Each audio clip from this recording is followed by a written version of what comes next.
My name is Eric Tucker, and I cover the FBI, Justice Department, and national security for the Associated Press in Washington. Former President Donald Trump has announced his intention to run for the White House again, and that brings fresh attention to a slew of Justice Department investigations that hover around him and his orbit as we speak. The short answer about any impact on the Justice Department's investigations is that there won't really be much of one.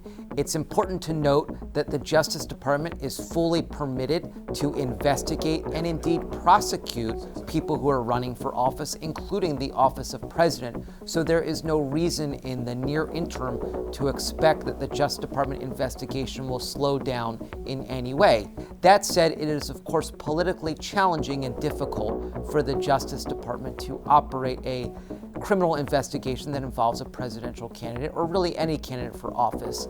And the desire for the department would be presumably to try to wrap this up or conclude it one way or the other as soon as it can. I think it is reasonable to assume that Donald Trump will be speaking quite a bit on the campaign trail about the Justice Department investigations that he currently faces, as well as the investigation in Georgia.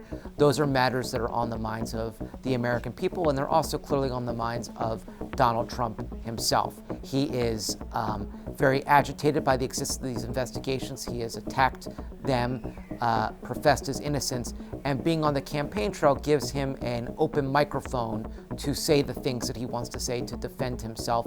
I would expect that the Justice Department will remain silent in the face of attacks from Donald Trump. It is customary for the department to not respond to criticism from people who are under investigation, and I would think that that would not be any different here.